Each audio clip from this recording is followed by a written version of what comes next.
Hey everyone, over the years, a variety of bizarre and mysterious objects have been discovered across the deserts on our planet. So in today's video, I'm counting down 15 of the strangest objects ever found in the desert. Let's start with number 15, the Monchi Crater. So the Monchi Crater is located in the Atacama Desert of northern Chile.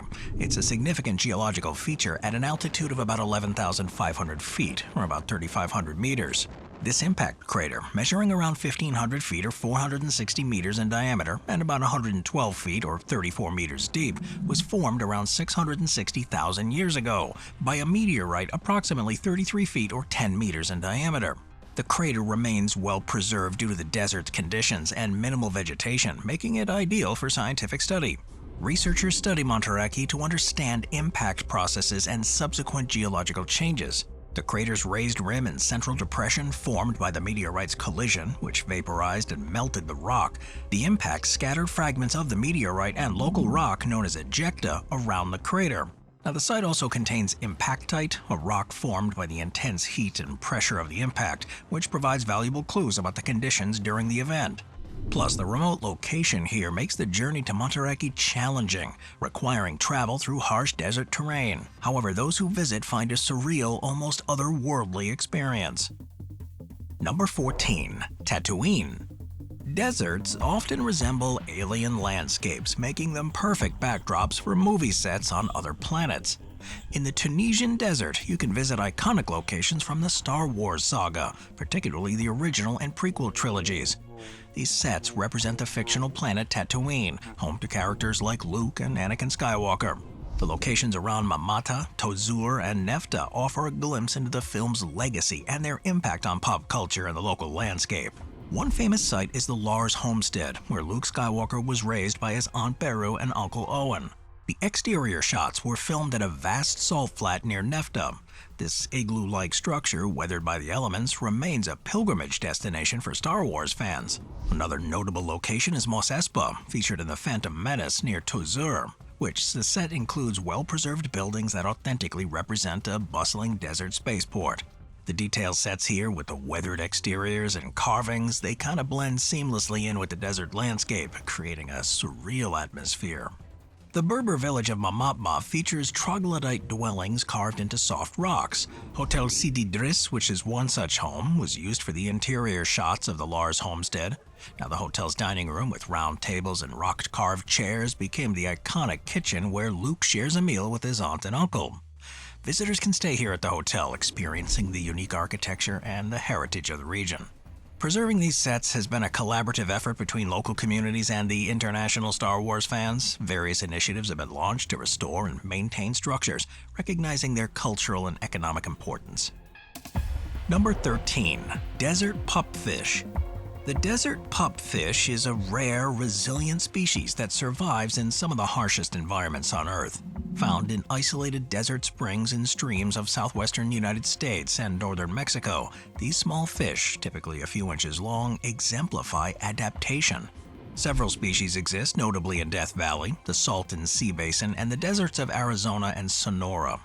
The Devil's Hole pupfish, for instance, lives in a single deep water-filled cavern in Nevada. Pupfish thrive through extreme conditions such as high temperatures, low oxygen, and changing salinity, and they can tolerate water temperatures from near freezing to over 104 degrees Fahrenheit, which is about 40 degrees Celsius. And they can survive in waters with salinity levels much higher than seawater. And remarkably, pupfish can enter dormancy during extreme stress. When water sources dry up or become inhospitable, they burrow deep into the mud and slow their metabolism until conditions improve. This allows them to survive droughts and then re-emerge when conditions are favorable. They feed on algae, small invertebrates, and organic detritus, playing a critical role in their ecosystems by controlling algae growth and contributing to nutrient cycling. Desert pupfish face significant threats from habitat loss, however. Water extraction and the introduction of non-native species contribute. Human activities have drastically reduced their populations, making them the first species in the U.S. declared at risk of extinction. Conservation efforts are ongoing to protect them and reverse their decline. Number 12. The Singing Sand Dunes. So when you're thinking of a hot desert, sand dunes definitely come to mind. While these structures can shift due to the wind, some can also sing. Singing dunes, or booming dunes, produce a low-frequency sound ranging from a gentle hum to a loud roar, like a distant drum. The sound is created by the movement of sand grains during a sand avalanche or strong wind. For dunes to sing, the sand grains must be a specific size, roundness, and silica content, and the sand must be dry and free from impurities. When these conditions are met, friction between the grains generate vibrations that resonate through the dune, creating this characteristic sound. Several deserts worldwide are known for their singing dunes, including the Sahara in Africa, the Badengeran Desert in China, the Namib Desert in Namibia, and the Mojave Desert in the United States. Each location has a unique sound influenced by the sand's properties and the dune's formations. Now, the exact mechanism behind the singing dunes has been studied for years.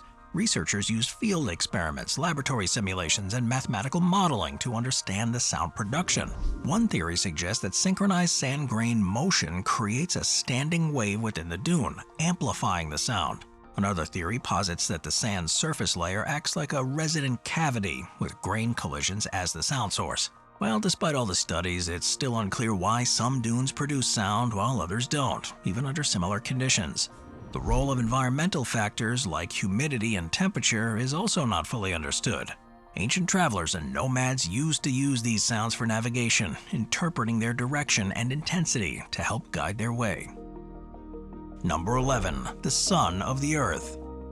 Deserts are often ideal locations for artworks due to their remoteness and surroundings, and one of the most unique is the Sun of the Earth, located in the Gobi Desert in China's Gansu province.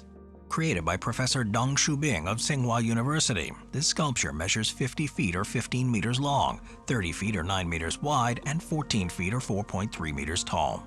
Shaped like a giant baby lying on the ground, it symbolizes humanity's connection to the Earth and aims to raise awareness about conservation and environmental protection. Made from coarse red sandstone quarried nearby, the sculpture was donated to the local community by the artist. It has since become a regional landmark, attracting tourists from cities like Guangzhou. The sculpture's name, the Sun of the Earth, holds significant meaning in several regions, referring to gods or important figures. It encourages people of all beliefs to reflect on their place in the world and their environmental impact, promoting unity and collective action for a better future for all of us. Number 10. Yardangs. Yardangs are large, ridge-like structures found in deserts, formed over thousands of years by wind erosion. These streamlined features, sculpted by sand and dust, create otherworldly landscapes. Present in deserts worldwide, from the Gobi in Asia to the Atacama in South America, they provide insights into geological processes in arid environments. The term Yardang comes from the Turkish language of Central Asia, where they were first described scientifically. They form in areas with soft sedimentary rocks like siltstone, sandstone, or volcanic ash. Wind carrying abrasive particles erodes the softer material, leaving resistant ridges. These shapes will align with the dominant wind direction, giving yardangs their aerodynamic appearance. Now, yardangs can range from small ridges, called yardanglets, to massive structures towering over the landscape. The largest ones are found in regions with continuous wind activity for millions of years, like the Lut Desert in Iran. Their formation depends on wind velocity, rock composition, and climatic conditions. Now, strong winds can carry more abrasive particles, eroding rock surfaces effectively, while softer materials erode faster. The lack of vegetation, too, in deserts allows unobstructed wind flow, aiding the Yardang formation. Now, they're not exclusive to Earth, and similar structures have been found on Mars and Titan, Saturn's largest moon, indicating arid conditions and continuous winds on these celestial bodies, which is kind of cool. Number 9. Toto Forever. Artworks typically focus on visuals, but Toto Forever, an installation by artist Max Sietentopf in an unknown Namib desert location, is all about sound. It features 7 plinths with 6 speakers and an MP3 player endlessly playing the 1982 song Africa by Toto. Set in one of the world's oldest and most arid landscapes, this installation is a continuous tribute to the cult classic song. The themes of yearning and adventure in Africa align with the remote and untamed expanse of the Namib Desert. Solar-powered, the installation ensures the song plays indefinitely, utilizing the abundant desert sunlight. Sietentopf chose the Namib Desert for its emptiness and isolation, enhancing this installation's surreal nature. The desert's endless dunes create a timeless setting where the continuous song emphasizes the enduring impact of art and music. Reactions to the installation do vary. Some see it as a whimsical tribute to a beloved song, while others view it as a commentary on the fleeting nature of human creations compared to the timelessness of nature. The choice of the song that's become an internet meme and a symbol of nostalgia does add layers of meaning, bridging popular culture and high art. One can only imagine what a desert nomad unfamiliar with this music might think upon discovering it. Number 8. Project Faultless Site.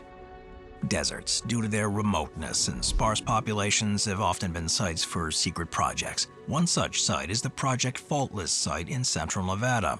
Located about 28 miles or 45 kilometers north of Warm Springs, this site was the location of an underground nuclear test on January 19, 1968.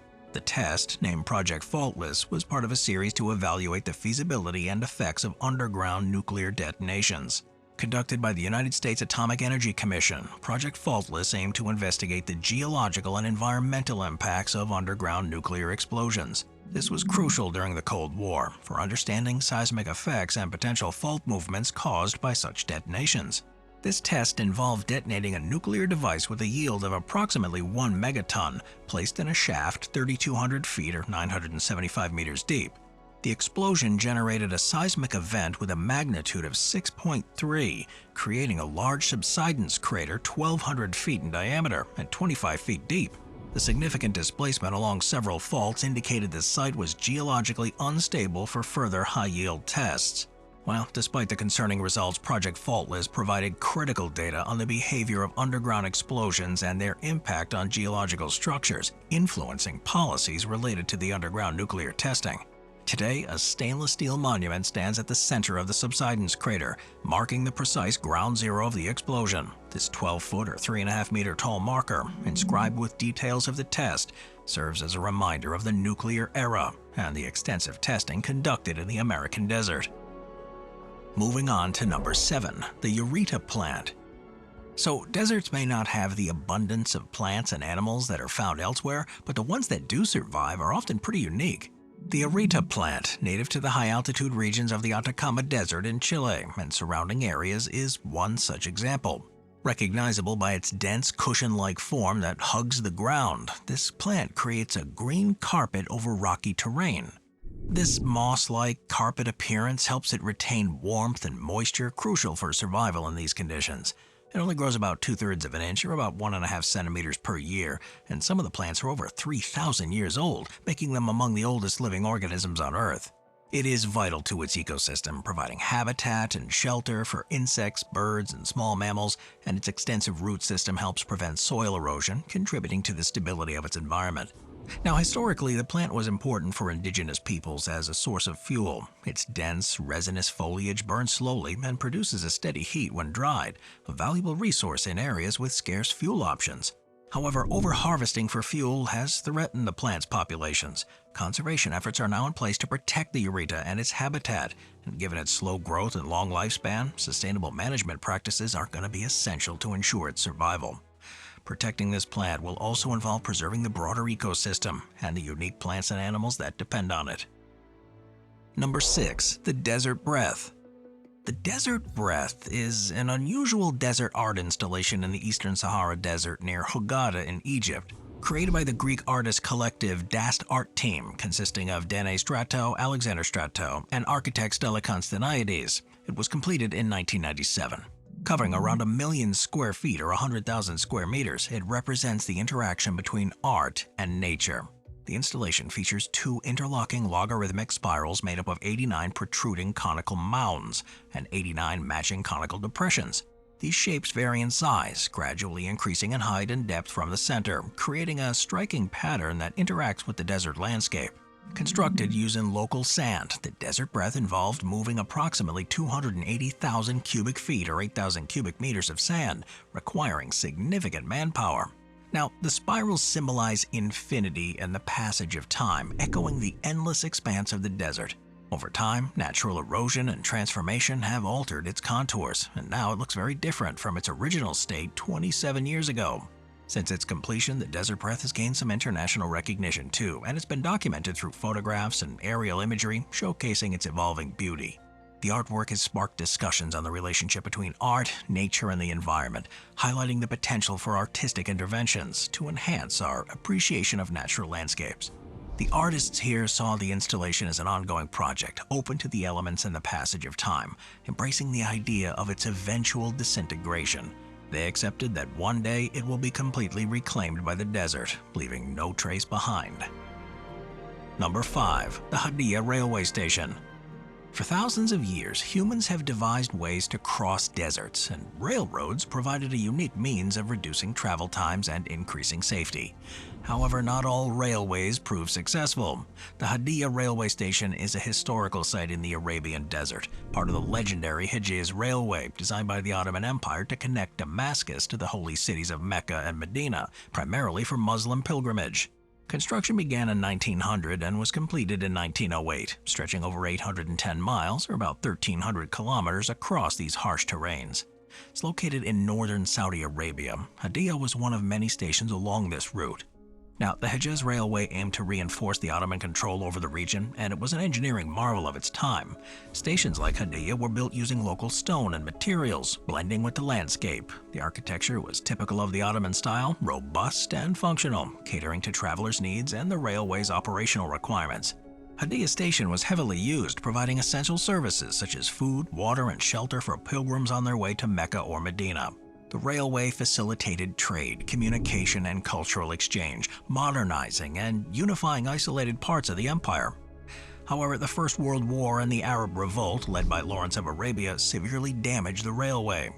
Hada Station, like many others, fell into disuse and disrepair. Sabotage and military actions also rendered significant portions inoperable, and it was never fully restored.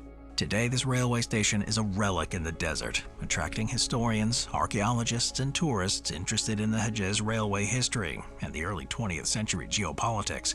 The ruins of this train station in the desert serve as a powerful reminder of the ambitious vision and engineering capabilities of its creators, offering a glimpse into the past during a time of transformation and modernization within the Ottoman Empire. Number 4. Penitentes. Non-polar deserts are typically thought of as hot and dry, but high-altitude regions of the Atacama Desert in South America reveal some surprising phenomena. One of these is the formation of penitentes, ice structures resembling blades or spikes rising from snowfields and glaciers. They're named after the Spanish word for penitents due to their resemblance to hooded monks. These formations create a surreal landscape.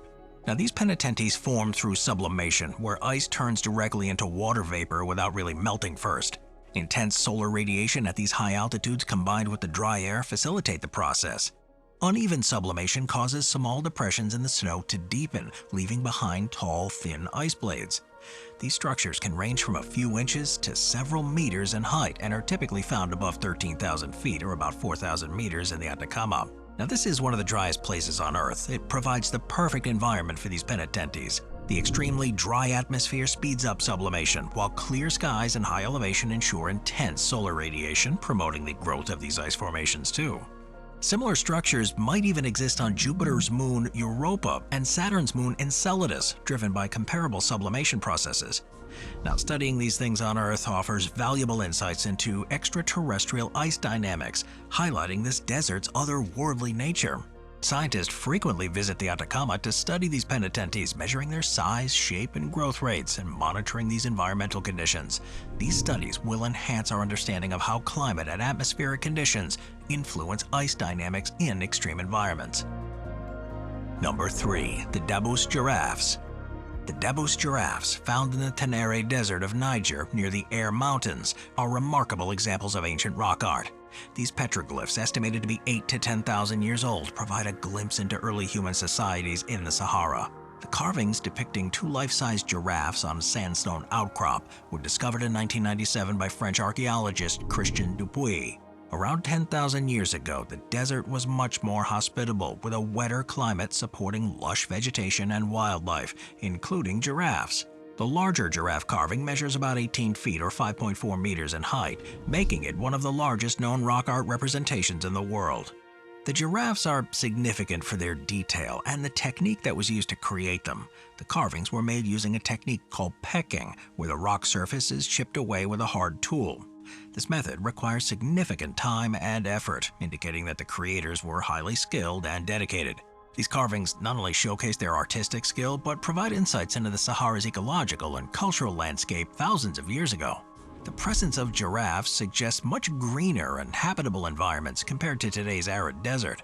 These giraffes hold symbolic importance in many African cultures, representing grace, peace, and intuition. Their depiction in such elaborate carvings suggests that they held significant cultural and spiritual value to the people who created these petroglyphs. Efforts have definitely been made to preserve these giraffes from environmental degradation and human activity. The Bradshaw Foundation, in collaboration with local authorities, has initiated conservation projects to document and protect the site, ensuring this invaluable piece of human history is safeguarded for future generations.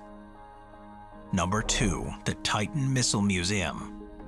The Titan Missile Museum, located in Urita, Arizona, stands as a reminder of the Cold War era and the United States' intercontinental ballistic missile program. Built in the remote desert due to its location, it's the only remaining Titan II missile silo open to the public. The museum offers a glimpse into one of the 20th century's most significant weapon systems and the complexities of nuclear deterrence. Housed in the former 571-7 Titan II missile site, the museum is a part of a network of 54 silos operational from 1963 to 1987. The Titan II missile, the largest ICBM ever deployed by the U.S., stood 103 feet or 31.3 meters tall and could deliver a 9-megaton nuclear warhead over 5,500 miles or 8,800 kilometers in less than 30 minutes. Visitors take guided tours of the site, including a descent into the underground silo housing the inert Titan II missile. The tour also features the Launch Control Center, preserved in its original state with consoles and equipment used by missile crews who worked in shifts around the clock. A highlight of the tour is a simulated launch sequence where visitors follow the actual procedures used to launch the missile, including turning the launch keys. The museum also hosts exhibits detailing the history of the Titan II program and nuclear weapons development. Artifacts include missile components, crew uniforms, and operational documents, offering a comprehensive view of technological, political, and human aspects of the Titan II program. In the vast Arizona desert, the Titan Missile Museum is an unexpected and powerful example of a tense period in global history. Number 1. The Reshot Structure. The Reshot Structure, or the Eye of the Sahara, is a massive geological formation in the Sahara Desert in Mauritania. Spanning about 25 miles or 40 kilometers in diameter, this circular feature is visible from space and has puzzled scientists regarding its formation. Initially thought to be a meteor impact site due to its shape, further studies disproved this theory. The current belief is that it's a deeply eroded geological dome made of sedimentary rock layers, including quartzite, volcanic rock, and carbonatite, exposed by erosion over millions of years. Around 100 million years ago during the Cretaceous period, magma intruded into the Earth's crust in this region, lifting the sedimentary rock to form a dome. Over time, wind and water erosion wore away the softer rock layers, leaving behind harder rock in concentric circles, creating this bullseye pattern that you see. The structure's symmetry has led to speculation about human or extraterrestrial influences, but no evidence supports these claims. Its regular concentric rings are likely due to uniform erosion and the original dome shape. The Reshot Structure is a focal point for geological and archaeological research. Scientists have studied the exposed rock layers to understand Earth's geological history, including sedimentation, volcanic activity, and erosion.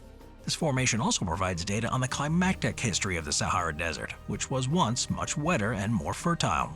Well, despite its remote location, the area around the structure has been inhabited by various cultures over thousands of years. Archaeological evidence, including pottery and tools, shows that it was once part of a thriving trade route. Local folklore and traditions have also been inspired by the structure. Its remote location makes it relatively undisturbed by human activity, preserving its geological features and archaeological sites for ongoing research. Thanks for watching, everyone. I'll see you next time.